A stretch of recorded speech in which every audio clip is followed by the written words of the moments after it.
podcast party people. How the fuck you doing out there?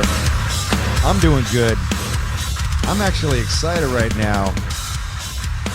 I'm excited. I'm actually going to play. I'm pulling up my Spotify right now. First off, before I do that, let me give a shout out to Nuclear Blast Records. They are the sponsor of the No Fucking Regrets podcast with Robb Flynn. They are the reason you are hearing this. I'm going to give a shout out to the Gas Digital Network. That's who's dropping this shit on your ass. The Gas Digital Network has The Jossa Show, a million other things. They're a great podcast network. They are putting us out. Shout out to Ralph. Super excited about this. Ralph had an incredible amount of patience because I fucking dragged my ass forever getting this goddamn podcast up and running. But here I am. I'm finally going. This is my second interview that I did for No Fucking Regrets podcast with Robb Flynn. And it was with the Sworn Enemy boys. And I'm looking at for all you who don't know, I produced the new Sworn Enemy record, Game Changer, which came out this year in 2019. Shit was a banger. All crushers, all bangers, no singing, just all fucking hardcore and beat downs and breakdowns and some good shit.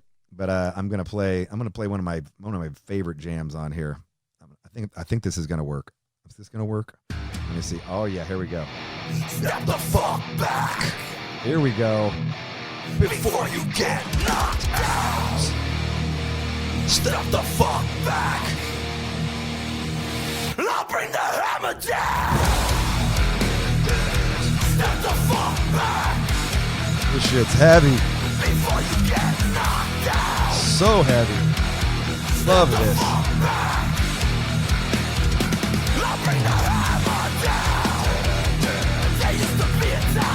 Jams right there. Some jams. Oh my god, I just got a fucking text. I just got a text. So that's what you heard. You heard that ding going, motherfucker. How did that happen? My thing's off. Oh no, it's not. Now it's on silent mode. Okay. Anyway, there we go. So there we go. Sworn Enemy boys. These guys were awesome. I'd never really met these dudes before I recorded them. They were really awesome dudes. I had heard the band, I had heard the records for years. I remember when their debut album dropped. That shit hit like a bomb. Like it was everybody. It was everywhere. It was everywhere. As real as it gets. Sworn Enemy. Yeah, they were all over Ozfest. It was kind of inescapable, and it was cool. And then I never met them. I never met them during any of that time. I remember this now. I'm friends with Dom DeLuca, who runs Brooklyn Projects. Shout out to Dom DeLuca, and we did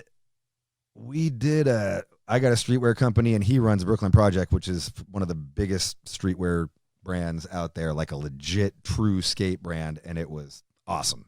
And it was very cool.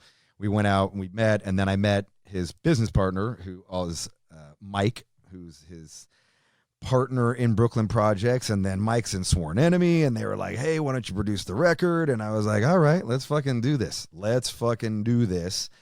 And so we came up here, and I got to say the guys were a little unprepared, especially Sal. He kind of was writing the lyrics on the spot, but they had some killer tunes, super nice guys, great players, and they were really hungry to do this. And so we banged out Game Changer, and then we came back a few weeks later, or maybe it was a month later or something. We had Saul finish up the vocals, and he came back and delivered it. And they delivered a really, really awesome record. Let me see. Let me play my other song. Let me play my other jam on here. Let's see. Let me play here. What's the other jam? My other jam is, I think, Coming Undone. I'll go right to the end. Right to the end. Now, here we go. Now, come on. Here we go. This shit's like this intro. Check this intro out. The intro's killer. Here's the end. The end is it.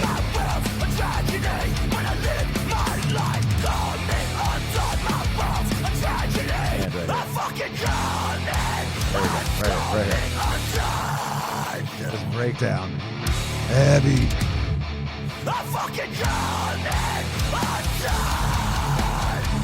Woo! That shit's heavy.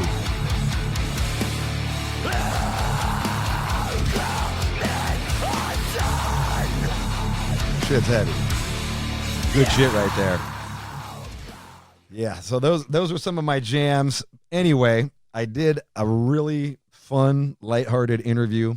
This interview is actually from when we were working on the record, so it's a little old. Again, I took a while to get my ass in gear for the podcast, but these guys were awesome. Check out Game Changer. Check out their whole catalog. Great band. This is my interview with Sworn Enemy.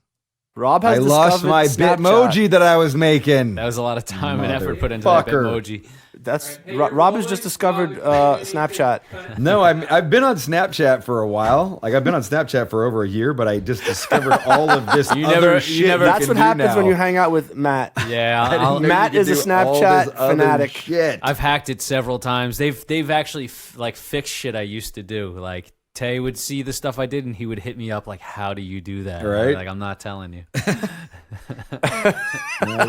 a lot of fun. Let's see. You know what we're gonna do here? We're gonna talk. I'm gonna go. I did a poll. I said heavy, too. Oh, look at this. You get the answers right there. Heavy or too heavy? And then 64% said yes. No, I don't know what that means. I don't know if that wasn't probably a very good question on my part.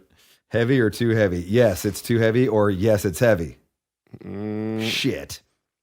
I don't know.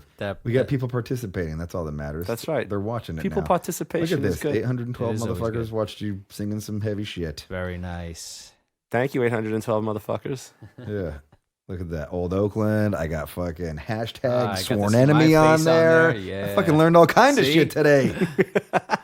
Fucking great.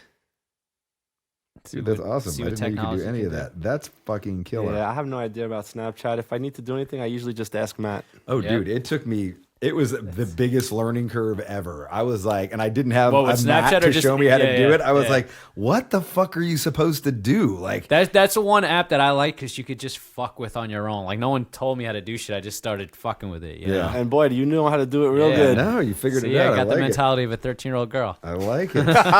Zach, that's what it's saying. I like it. It's all right. How we doing, Zach? Not working? Oh, did you? Oh. You've been recording this whole time? We were right. hyped on Snapchat. We didn't Sweet. know. Remember I said you're good to go. Ah, That's that's what you meant. He was busy with the Snapchat. I was freaking. All right. So here we go. All the right, what up? podcast, the General Journals podcast, starting off with Snapchat chat. Yeah, that's how we do. I'm pretty happy that I learned a ton about Snapchat thanks to Gar, See, a.k.a. Matt. Anytime you need any info on it, I'll tell you all the hacks, bro. All the hacks. He's got all the inside information. All the Snapchat hacks. should work for them. Well, I'm here with Sal and Gar from Sworn Enemy. Your real name's Matt, but I don't think I've called you Matt. As long as you're not calling me asshole, it's all this good. moment. It's all good. I've called you Gar the whole time. Yeah, we're here at Helm and Sound working on the new Sworn Enemy record. Yeah. I'm producing the new album. We had this is round 2. Yes, sir. Yep. Round 2. We did when we do first. What was the first round? October 2nd Yeah, to beginning October of 11th. October. Okay, that's right. Yep. That's right. And you had so take us back to the beginning of that. The band came right when we got here, and it was the band dudes. It was you, Jeff, Tay, Pooch. Yep. And then you couldn't be here. I had obligations. I had to fly back home after we played a show in Mexico. My grandmother passed away, so I had to take care of some stuff there. And then I came in the next day. So these guys they flew straight from Mexico to here, and then I met everybody the day after. Right. And it was okay back home. Got to say your Everything, goodbyes. I got to see my mom. I got to family hang was out, cool. family stuff. We did the funeral, took care of all the arrangements, everything. The couple of days prior, they took care of it while I was away. And everything worked out. How old Everything was she? worked out good. She was 92. 90. That's a long time, man. That's a good life right there. That is. Listen, I'm not gonna front. My grandmother lived a great life. Yeah. She really did. That's a So- lot. We should all be so fucking lucky to live to celebration at that 92. point, man. Right. It It's really not. is. You can't be sad that she passed. It's a celebration that she's lived that long. You know. Yeah. She lived a great life, and I miss her because she basically brought me up. I'm from a single parent.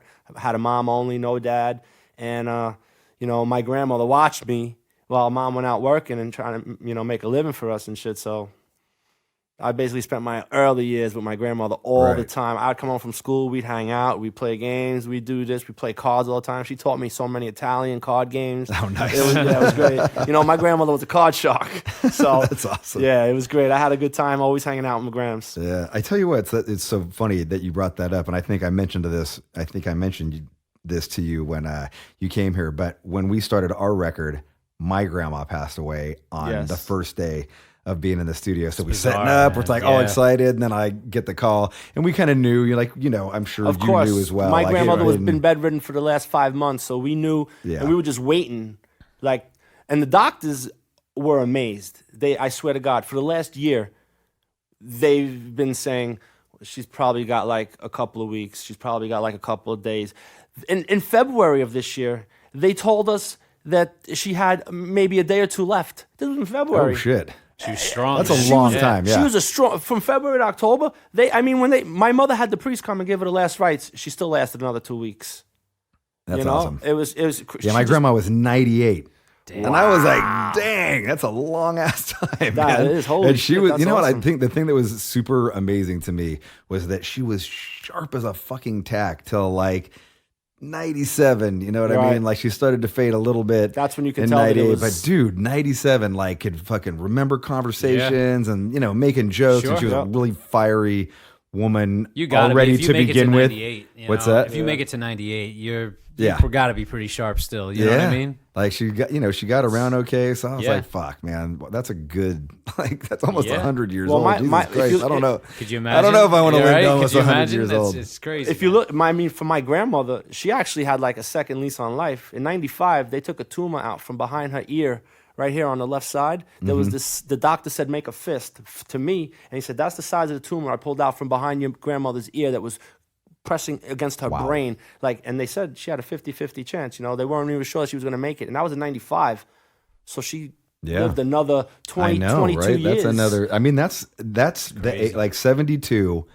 Like if you died at 72, that's still a great long life. time. Sure. Yeah. Sure. That's life Yeah. expectancy. Like, what's it, 76 now? Yeah. Yeah. Life expectancy. Yeah. So So to live 20 something years past that. That's right. That's incredible. awesome. She had a great life. So I'm happy that, she didn't want to live the way she was right now. So I'm happy that she actually did pass because nobody wants to be laid up in Right. bed No, and I not being know. able to No, do of course anything not. anymore. I So know, right?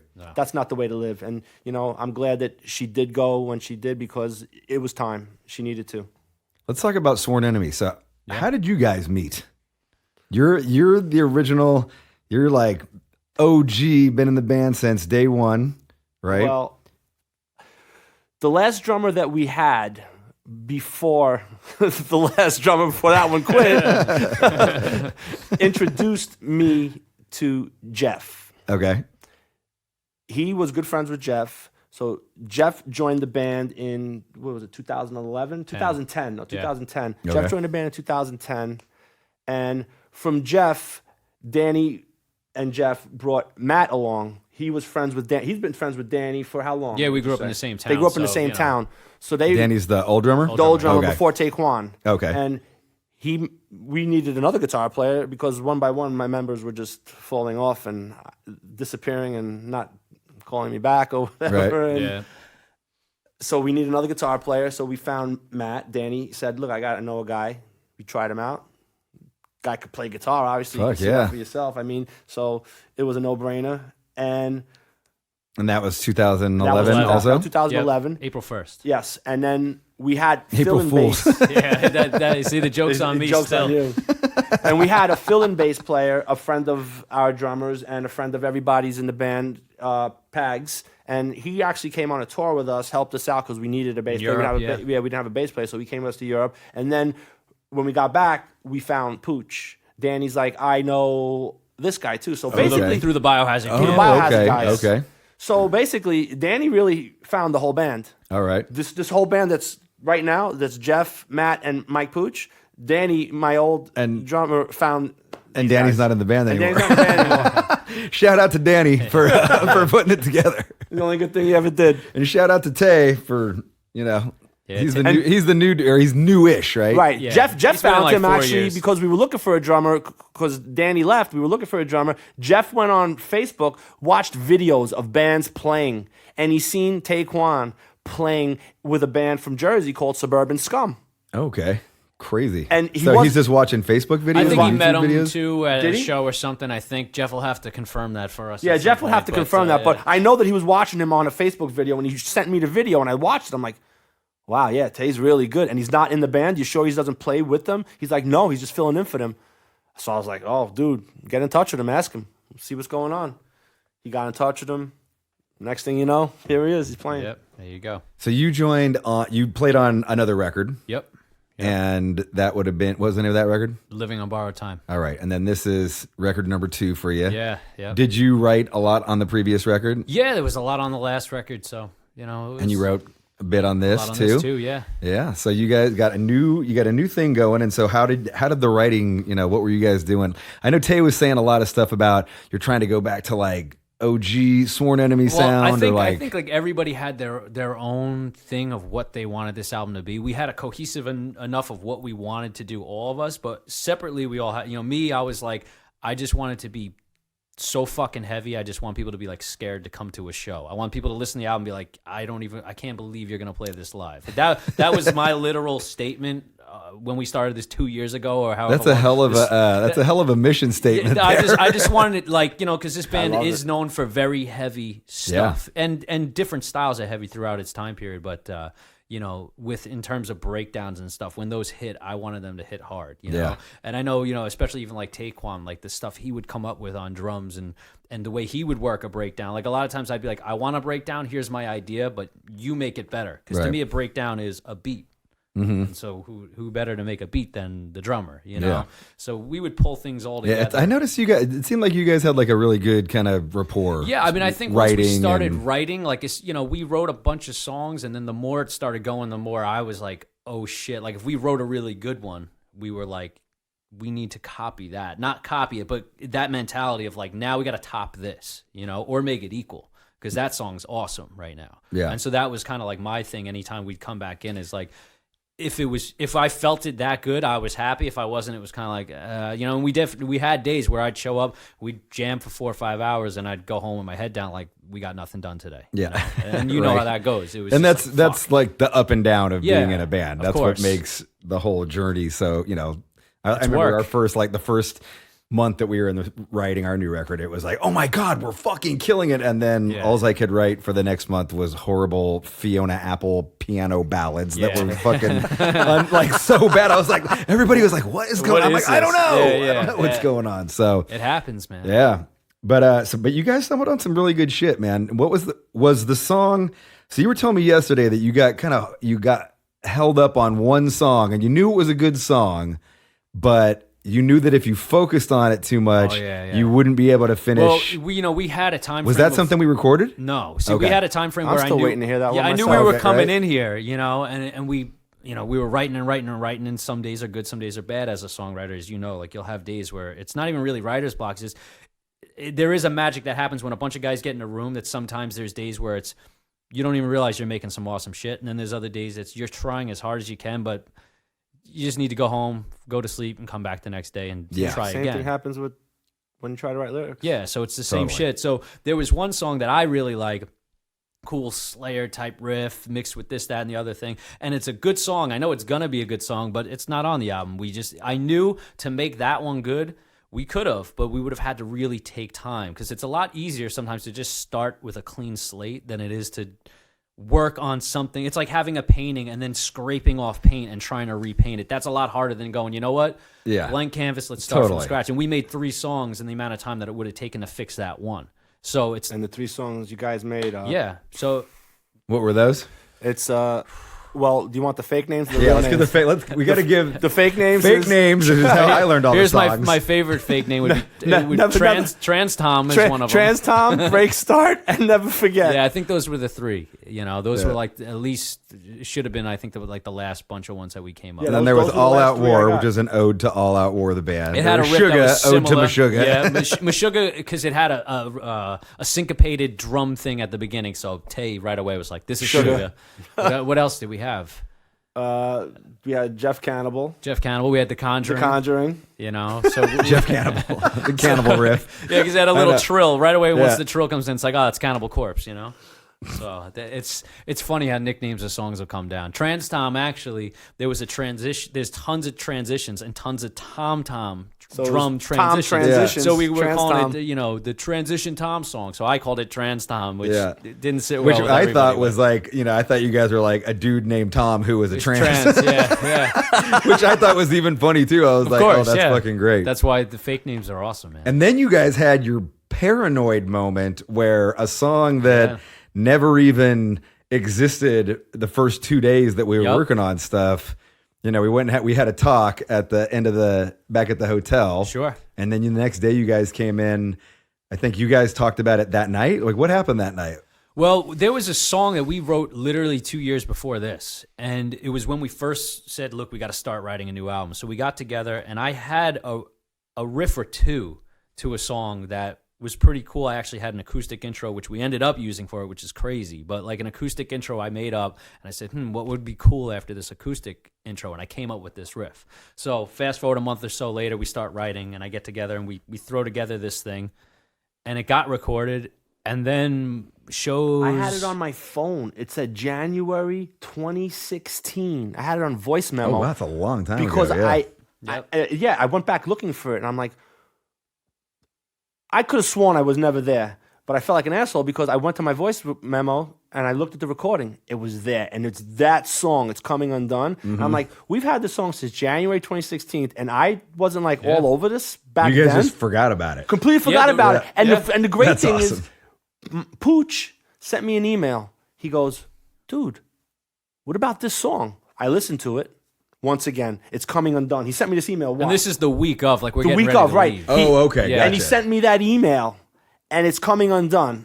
And I'm like, God, this fucking song is great. We got to fucking put this on the record. I don't understand. So then I started Yeah. talking to Matt. The whole thing was we had so much going on, and I know, I can speak for myself, and I'm sure everybody else, but I'm getting stressed. I got so much different riffs. I'm like barely remembering because we're writing songs fast, Right. We're coming up with good stuff, but you start getting a little crazy about it, and then last minute he comes in with the idea of like, let's do this song, and I'm like, this is something from 2 fucking years ago. Like, really, we're gonna but it was try too and good to make pass this up. happen, But then, and that's all I said. And I think it was like the next day, Sal's like, yo, I got some lyrics. Check this out. And once I heard the flow, I was like, fuck. So that was the night at the hotel? Or the next day. Or the next here. day. I think we I were in wrote those lyrics in the kitchen. Yeah. Okay. In the the lounge kitchen. over here at Yes, the studio. yes. Shark Bite. Yep. All right. And once I heard Sal's voice, what he was doing with the song, I was like, fuck, we have to record Because this I'll be now. honest with you, when you guys first came in and he was singing, I was like, man, I don't hear that song. And I'm,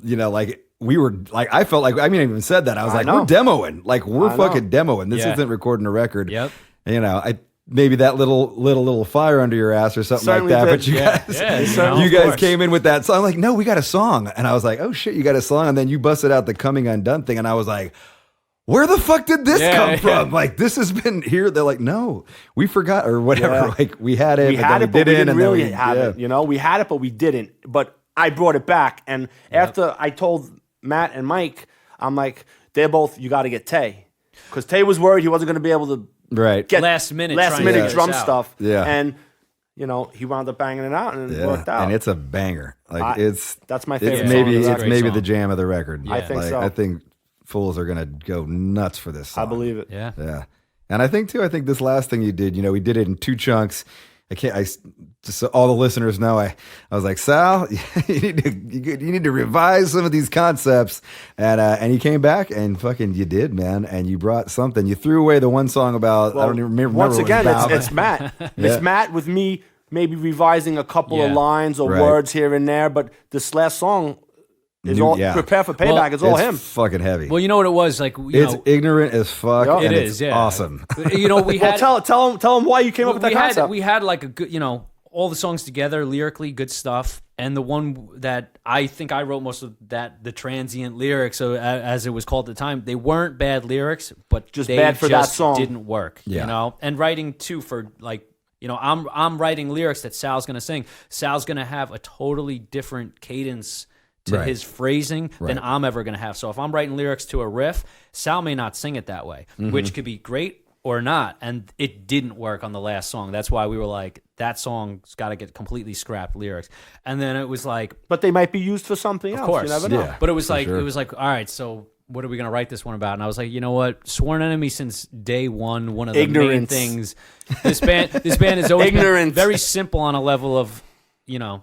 Caveman. You talk shit, you're Yeah. gonna get fucked up, and people love that, and we love that about this band. And then all of a sudden I'm looking back and I'm like, I don't think we have one song kind of lyrically that flows like that on this. So Right. then I was like, no bullshitting, no hiding behind words. Let's just put it out there. Yeah, Step the fuck back, You got it. before you get knocked Yeah, out. exactly, it. exactly. So fucking heavy. And it's true. I mean, if you go back to old records, there was tons of ignorant shit. There was always fighting, Yeah. shit talking. You know, there was always stuff like Always that. the on punch old- you in the face Punch song. in the face. There was always Yeah. a punch you in the face type song on our records. Always. Yeah. You know, because that's what we were known for. We were known for the breakdowns, and then we were known for the beatdowns. Right, right. So What so you guys started I was doing a little history today. You guys were on Stillborn for a minute. So Yes. you were on Jamie- Justice. we came to Jamie.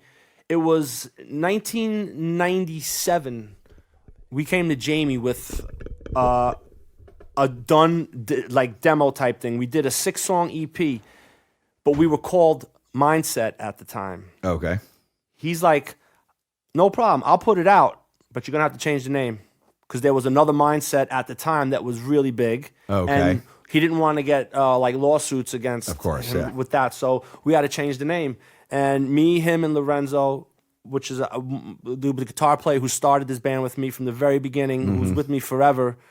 And me, him, and Jamie sat down. We racked our brains, and we came up with Sworn Enemy. At first, I was a little skeptical. I didn't know what to think because when you've been called a band and people know you as a band, and we started getting a buzz as the band Mindset, Yep. it was difficult for me to want to change. But I'm gonna be honest, the name change was for the better.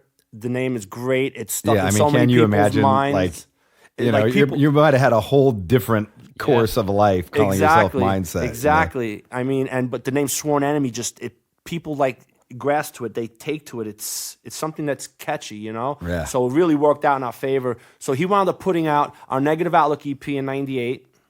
Okay. It did so well on Stillborn Records that we did another 3-song EP with him with a live show that we played at CBGB's. It was in 2000 to 2001, I forget. But that wound up coming out in 2002. It was called Integrity Defines Strength.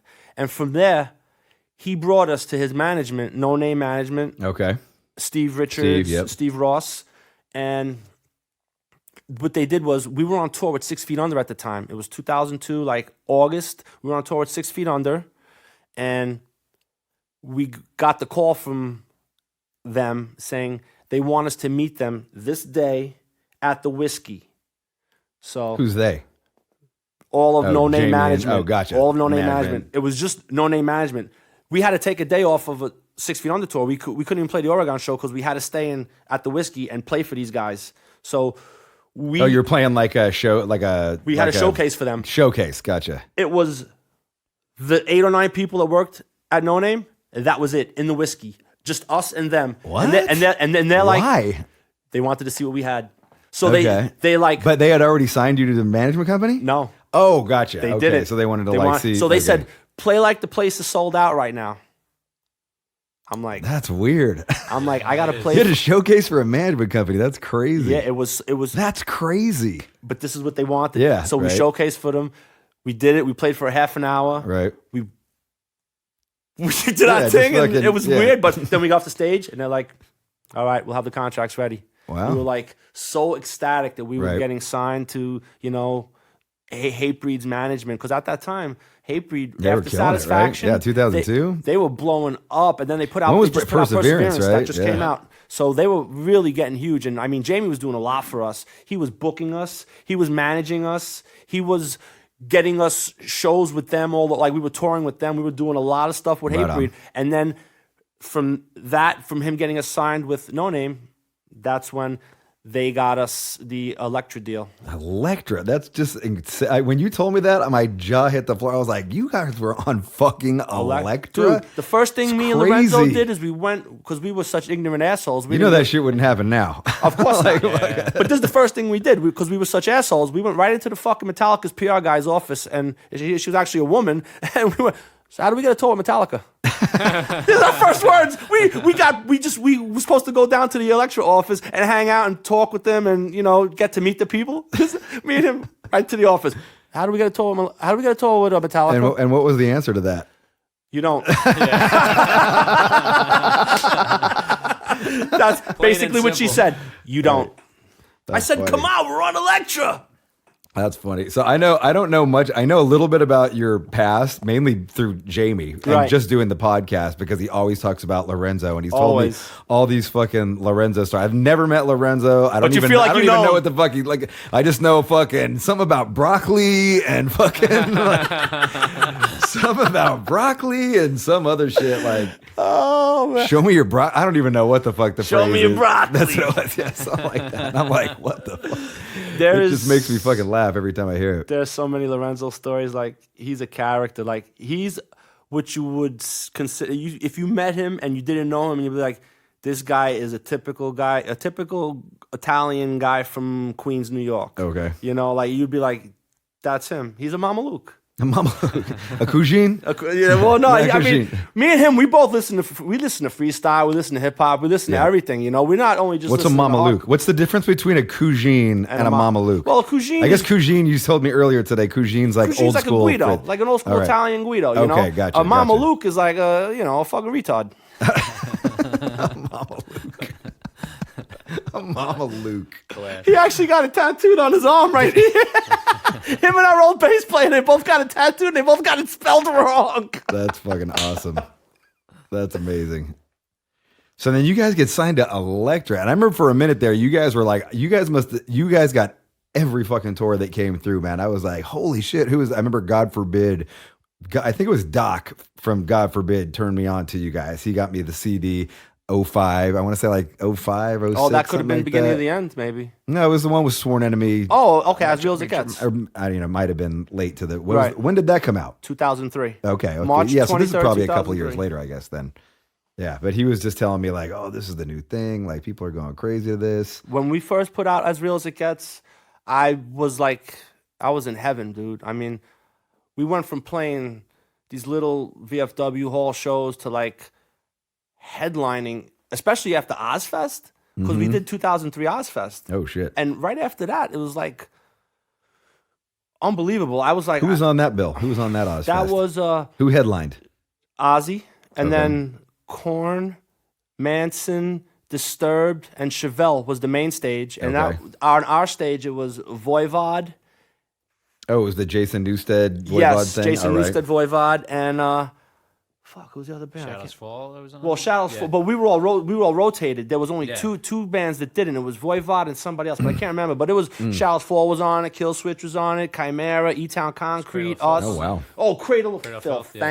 Thank you, Cradle of Filth. I remember because I was so like kind of appalled at some of the shirts that they had. I was like, They've got some amazing Jesus shirts. is a cunt. Jesus is a Yeah. cunt. that shirts. shirt. But growing up in a Catholic family, like going to church on Sundays, I see that shirt. I'm like, oh, I started to cringe sometimes. I got used to it after a while, but I was like, if my mother could love see that this, shit. my mother would have a fucking heart attack right now. Yeah.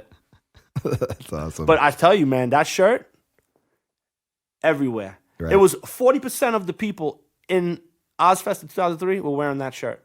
Yep. Unbelievable. I can see that. And so, were you a fan of Sworn Enemy at this I mean, point? I always knew of the band just being in the New York area, you know what I mean, and seeing them, even going to like see Anthrax and you guys opening up, and At the you Best Buy. and you couldn't get away from Sworn Enemy and As Real as It Gets. Those two songs, video wise, you know, at the time, which was like what Uranium and those other channels. okay. And Jamie used to put Always us on. spinning them. Yeah, on the Jamie used to Headbangers have us- Ball and Yeah, And stuff plus, like that, you yeah. know, even my old bands would play like Castle Heights in Queens, which is Our home.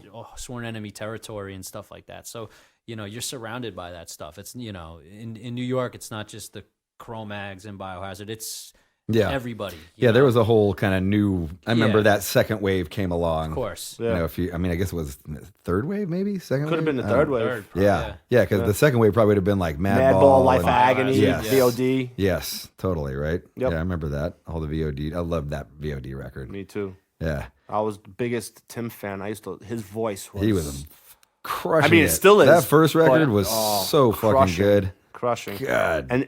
But I lived off of the demos also. Like the Yeah. demo stuff that they had was like if you listen to the record that they have called For the Bleeders, that's I like hadn't heard that. all their demos re-recorded. I remember those cassette tapes Oh being my passed God. around. Yeah, they opened for us on the Burn My Eyes headline tour, which we dubbed the Disaster Tour because it was exactly what it sounds like. It was like nobody showed up, but that Long Island show was awesome. And Did you it play? was Did you packed. play in Huntington? I want to say we did. I can't. Sundance? I think you played. No, at it wasn't the Sundance Industry. because I'd played Oh, Sundance Industry, before. You played at the Industry. Yeah. Long And I Beach. was supposed to go, but I was too young to get in, and Long I wasn't Beach. allowed in. Yeah, and they played and they supported us and they fucking killed it. Holy shit. We were like, what the That- fuck? And he was that wearing band- like, you know, he's wearing patent leather pants and he's got the dreads. And I was like, who is this motherfucker? Holy shit. That band in Long Island. They were crushing Nobody it. like Korn opened up for them in Long Island when they first came out. Right? Like I could see that. They could do no wrong in Long Island. They were the kings. Yeah, we did. Kings. We did Ozfest with them. Fucking those dudes turned us on to Special K. We had never done Special K, so we're sitting there snorting elephant tranquilizer with those motherfuckers and getting into a K hole and like fucking just being like stuck up against the wall. Like I can't. That sounds like move. Long Island. That just It got was- Long Island written Yeah, all over. 100%. It was fucking great. Those Yep. dudes were so much fun to hang out with, and I give them credit for turning me onto a new drug, ketamine. Without go. them, I never There would you have go. learned about ketamine. Shout out to VOD. Yeah. One of my favorites always, man. Yeah, I mean, I gotta say, that's the one thing that I was pretty surprised about when meeting you guys. You know, you're brutal hardcore band, like just fucking beat downs and breakdowns, but your musical knowledge, like I thought you'd just be like all about Like a caveman. hardcore, and Right. like you guys know fucking like you're singing Def Leppard, and like you can pretty much rattle off any fucking lyrics that Dude, like got. I I was know. like. You know, pop songs and classic rock songs. Not too and- long ago, I just posted on my Facebook. I posted, if you don't know this song, you are probably living in a cave. I had remember Yesterday by Skid Row. No, I remember you. I Remember You by Oh, Skid gotcha. Row. Yeah. I can't look. I'm not gonna hide who the fuck I am. I grew up during a time when music was really good in the '80s. Man, music was fucking the shit. And bands like Skid Row, Bon Jovi. Like I was a teenager. That's what I liked. You Right. know. Of course, I graduated to the Judas Priests, the Iron Maidens. Then I graduated to the Anthraxes, the Exoduses. Then I graduated to the Slayer and Metallica. Right. Stuff like that. But it's all a progression. Like I went through it all. Everybody does, I think, but I think some people just don't let it be known. Some people are too Yeah. cool to like anything but some their people own. are too cool, but you know what? I'm more cool because I let it be known. Yeah, right. Yeah, I mean the same shit. I grew up with classic rock being played around the house, but I liked Michael Jackson, and when I was 4 or Exactly. 5 years old, Michael Jackson Thriller. Are you kidding me? It was like, Yeah. you know, I remember when the Michael Jackson Thriller video came That's out. why I My liked it, uncle you know? drove from Valley Stream to Queens to come pick me up because he had cable at the time. I didn't have cable. Queens had no cable. right, We right. were fucking shit. Yeah, we didn't had have nothing. cable in Fremont so either. he came, got me, brought me to his house. We watched the video, the making of it. It was like a fucking 2-hour whole ordeal. I It was know, a great right? thing. It was like a movie event. Yeah, and was. I was like, how old was I? 11, 10, something like that? Yo, and it was like, look, I got the goosebumps thinking about it. That's how awesome it was. I was in awe of this thing, Yeah. So I love music. I like music that's pleasing to my ear. Whether it's Taylor Swift, Ed Sheeran. I know you were Fuck, saying. I was like singing the Ed Sheeran I know yesterday. you were I singing love that Ed song. Sheeran. I was like, holy shit. I'm in love with the shape of you. and all the listeners are gone. What What about you? Because you are fucking. I gotta say, man, you've laid down some fucking ridiculously Thank you, good bro. leads, Thank some you. shred, like some straight up shred on the fucking Sworn Enemy. Yeah, Has there man. been shred on a Sworn Enemy? There's Like some that good kind of shred shit? on Is old there? Sworn. There's some I'm- tough stuff to learn, man. All On some of the right. old Yeah. stuff that I All gotta right. learn, I'm like, fuck, you know. Yo, But the classical thing, though, that's what really like you took it to another level with that classical piece. I've always, especially music wise, like if it's got good guitar, even if I don't like the band, I'll be like, oh, well, that guitarist is sick, you know. So like whatever it is in terms of that, and then in terms of playing other shit, like I've played, you know, classical pieces and stuff. And my old guitar teacher, who I work for, he's my mentor, my friend, you know, like he always was like, you know, you can like what you like. Like I would, when I was a kid, I'd bring in Slayer songs and he'd be like, all right, it's not my style, but let's work on it. But we're also going to check out some other stuff too, you know? And then sooner or later, I was bringing stuff to him. I'd be like, yo, Al Di Meola and all these other weird guitars. Okay. And he'd be like, kind of looking at me like, weren't we just like looking at a Slayer song yesterday, you know? And I'd be like, no, but Stevie Ray Vaughan and all this stuff, you know? And yeah, it just flowed from there. I mean, classical wise, I can't say I got like a million guys I really listen to. I mean, Segovia and some of those guys. Right. They're not So really. where did the classical thing come from? It's weird. Like, I just. Because that's like an incredible piece. There's an incredible. Is it the beginning of Coming Undone? Yeah. yeah. There's an incredible That acoustic piece. acoustic classical piece that You know starts what's the song. really That's funny? like Like- pretty fucking next level, dude. Some like theory wise, I'm not your guy. I can't. You ask me what chord I'm playing there. Like I know some stuff, but you ask me that stuff, I don't really know that. Yeah, same here. I can't really describe it, and I'm by no means like some, you know. Yeah, but you're a really good field player. I just like can put my fingers down sometimes, and like the same thing when you're writing. Some days you have good days and bad days, and some day, you know, you'll hit a chord and you'll be like, that sounds good, and in your head you kind of hear what the next chord should be. So I wrote that. I can't really remember. I think I wrote it in a day or two in my head, but it's something I've been playing for like 3 years before I even presented it to the band. I remember when you emailed it to me. Yeah, and then I emailed it, and I was really skeptical because I'm like, everyone's gonna hate this. Dude, Like, they're gonna be they're like, gonna be like, this "What will the never, fuck is this will this?" never. Yeah, but fly he on a emailed it. He Sworn emailed album, it to you me, know? and I instantly right away I said, "Yo, that's going on the record. I love it." Awesome. I mean, I always awesome. liked stuff like you Me know, too. Randy Rhoads D, like perfect. But then Totally. it goes into one of the heaviest Ozzy songs being "Suicide Solution," you Yeah. know, and it's like, how the fuck could that work, you know? So it's that too. Well, plus, just from listening to bands like Sepultura, they always did some Clean riffs and clean stuff, yeah. acoustic shit that always was like, man, that's some fucking dope shit right there. You know, it's like it made you want to do it yourself. And then after hearing Yeah. him do that, I was like, it reminded me of like kind of like a Desperate Yeah. Cries type Yeah, of thing. totally. Yeah. It does You have know? a desperate cry kind Like, of vibe. and that's my Yeah. favorite Sepultura song. Dude, and I'm that's- like, that might be the best Sepultura song ever. Like that shit. There's nobody who lo- doesn't love I, that fucking song. I love amazing. me too. That's my favorite. I love Yeah. that song. That song love is Arise, brutal man. as fuck. And Yeah. when I heard that piece, I instantly thought, and I'm like, we gotta have that, man. But It's you know, gotta. it too, man. I feel like when you think of like those old Metallica albums and how they'd start with like a little clean piece and then go into Fight Fire with Fire, whatever it is, you know, and stuff like that. And then even your Slayers with Season in the Abyss, like those clean riffs can be some of the heaviest shit when mixed in. It's not all, you know, flowers and rainbows just because it's a clean riff. And that's what's funny too, like even recording that, it's like, you know, you could really scare some Sworn Enemy fans, be like, oh, we're putting a power ballad on this album or something, you know what Well, I mean? Like, and just scare it's this. not quite that. Exactly, Though, you it's know? more like it's a piece. It's a piece. You guys that's- played it, right? You played it live? Yeah, you know, which I didn't even really think we were It's probably a gonna nice do. break, right? Like you don't got to It was. talk. You know, it helped us Like get that. ready for Yeah. the different tuning Okay. real quick for the next song. Yeah, because that's the only song that we have in drop. Yeah. So Oh, okay. We Which was new, we too. need the time for these guys to either tune or Jeff changes his guitar. Yeah, good Yeah, deal. so you get man. ready for the next song, and actually, I gotta say, it was kind of cool to do that because as it's playing, you hear people yelling shit. And it doesn't matter if they're yelling yeah or play this song. While or that whatever. was going on, I heard the one guy yell, "Gnarly!" Yeah, like, but that stuff. Gnarly? Is that what he said? I heard it out of everything. But that's always fucking cool, man, because like anytime you've been to a show and in the middle of the show the lights go down and they start that little intro, Yeah. it's almost like the show's starting again. You can feel that energy again, and like Yep. I don't know if the fans were feeling it, but I think they were because I felt it. Like as I'm tuning my guitar, I'm like, oh shit, it feels like kind of heavy. You know? I got antsy. I got nervous because I haven't been nervous playing the show in forever, but I was like, I'm playing a new song tonight, and it's playing a new song that I really, really, really fucking love. Yeah. Yeah. You know, so I was like, I felt the butterflies in my stomach for a minute. I'm like, God, I hope I don't fuck And this you up, man. Yeah, me fucking too. I was delivered a thinking that too. performance, man. That might be, you delivered some great performances, but that one was like, I was like, I need to hear you coming undone, dude. And I And it was did, like, yeah. it was fucking, I was like, holy shit, And this is killer. every time I listen to that scream, I feel like I get the goosebumps. I love it, man. Yeah. I love it. Like It's a killer song. the whole song is great. Yeah. Do you guys have a title yet for your album? Are you still working on We're it? very, very tentative, but You I've don't have to say. I was just good. wondering. I mean, got it doesn't ideas. make a difference. I mean, I've been hashtagging Fall of Modern Man, Okay. and I love that as a name for the record. Mm-hmm. And I challenge anyone in the band to come up with a better name. Mm-hmm. So far, it's been the one that's stuck. Like if I threw shit to the wall, it's sticking. Well, that name is sticking right now.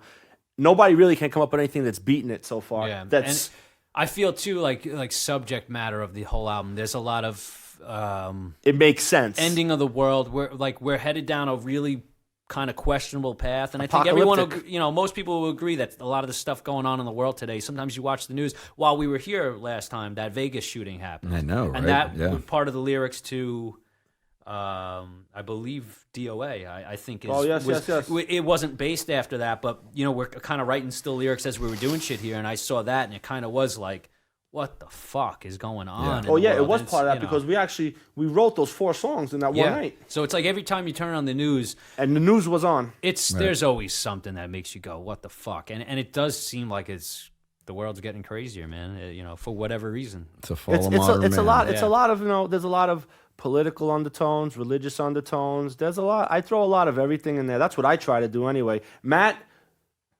throws in the same, but because we're not the same brain, Yeah. he does it in a different way, which is great because I love it that somebody else can write and help me write.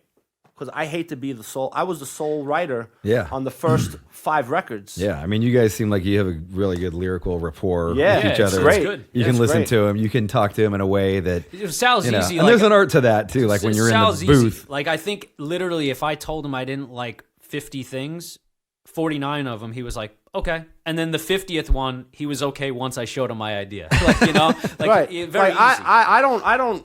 I'm very open to. Like I learned how to be. When we did beginning the end, the second record, we went with Tim Lambesis from As I Lay Dying. Okay. He produced it, and I wasn't really used to somebody telling me, why don't we change this lyric and change that lyric and change this lyric? And I'm like, who the fuck is this guy telling me to change my shit, man? It's fucking As I Lay Dying, But motherfucker. after a while of working with him and hearing what he had to say, I'm an easygoing person, Yeah. really. So I love the criticism. I like to take it in because then I like to dish it out once I show you that I'm better than you. Yeah. You know what I'm saying? So I said yes to whatever he said, and I agreed to a lot of the stuff he said. Once in a while, I would say no because I actually liked something that he wanted to change, Right. and I would say no. But for the most part, I would go along with a lot of changes that people say. Like I said, I'm very easygoing, and if I feel that it's better, I'm going to go with what's better. You know, I want the best, so I don't care. Egos aside, pride aside, and after that, working with him on that first experience, it made it very easy for me to work with anybody. Like it doesn't make a difference. I'm very open when it comes to lyrics because I don't want to have a shitty lyrical content in my song or this sentence sucks or that word sucks or this line sucks. I want 99.9% of everything to be fantastic. Of course, you can't have 100% great. It's impossible. But if I get 99.9, that's pretty damn fucking good. Where do you feel this record falls in the Sworn Enemy catalog? You want to ask him first or me first? Go. All right. In the Sworn Enemy catalog, I'm right now saying that this is my favorite record. I feel that this record has come together so good. It's like, this is what I always wanted the sound of the band to be like. I love the brutalness. I love the breakdowns. I love that we have the tempo changes. I like the fast shit, but we have the 2 steps. We have it's incorporated everything. And I'm really, really like, I feel that the lyrics, with Matt helping me on a lot of them, is really like come a long way. And I like the way that everything just went down on the tracks. Like the lyrics come a long way. Like I feel that we've done such a good job with this record. Like I said this to him, and I said, and I'll say it over the air right now. I feel like this is a game changer. Awesome. This is like a fucking great record for Sworn us. Enemy game changer. This really is, man. Like this is gonna like in my head, I already have all these visions and shit, and it's like I see that this can do something for us. Like awesome. this record is like amazing, and I feel that you helped us a lot with so much of the shit on this record. Like you helped us trim tons of fat off and made it phenomenal, and it's like awesome. That I'm glad we got to work with you. Awesome, man. Thank you. What about you? Where does it for you? Yeah, I mean, look, like I said from the get-go, my intention was this must be heavy. And I know a lot of people, it's Sworn Enemy. Well, what else do you expect? It's like, no. I really want people to realize this is going to be fucking heavy. And when certain parts of songs hit, I want people to be like, holy shit. And I think we did that on like every song, you know? So the same thing. And I like, being an outsider from I wasn't in the band when it started type of an outlook. Mm-hmm. Yeah, I mean, I think Sworn Enemy has its classic stuff, and then it has its branched out albums, which I love too, which goes maybe a little thrash, maybe a little this, maybe a little bit of that.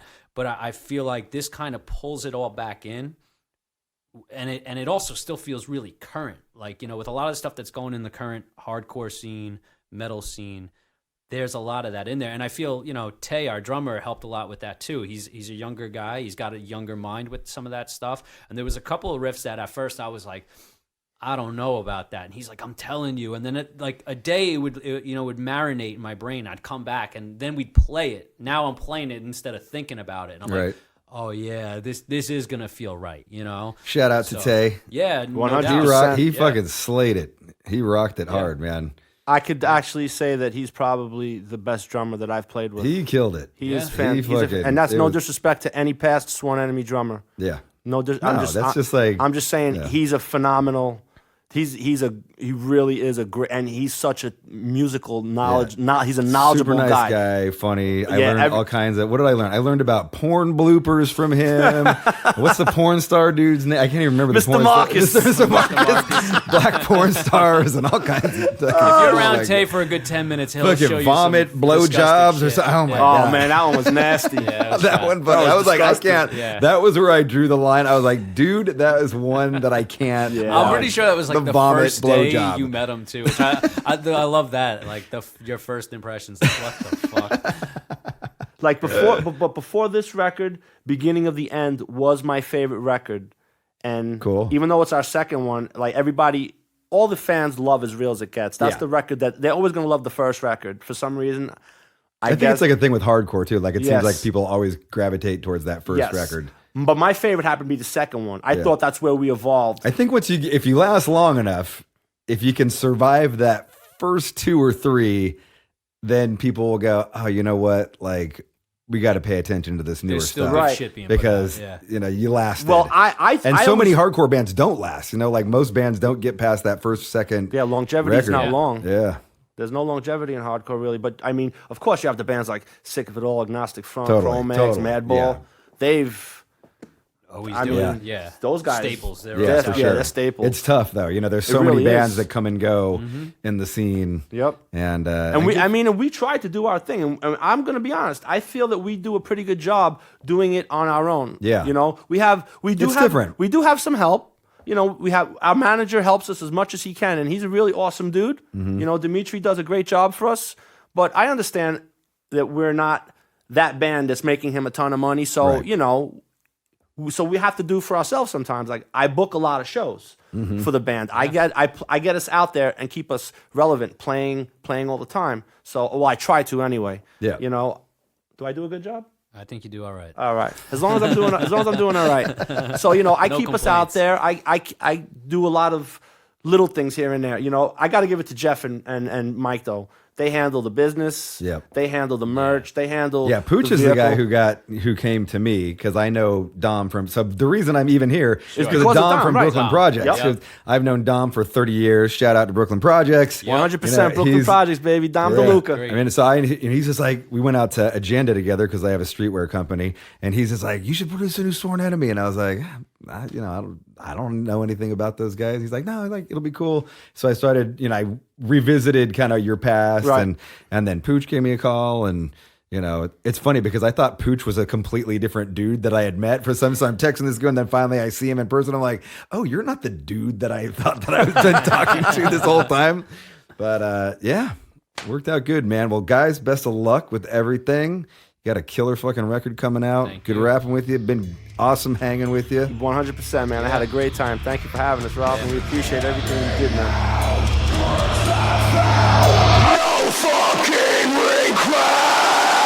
With Robb Flynn.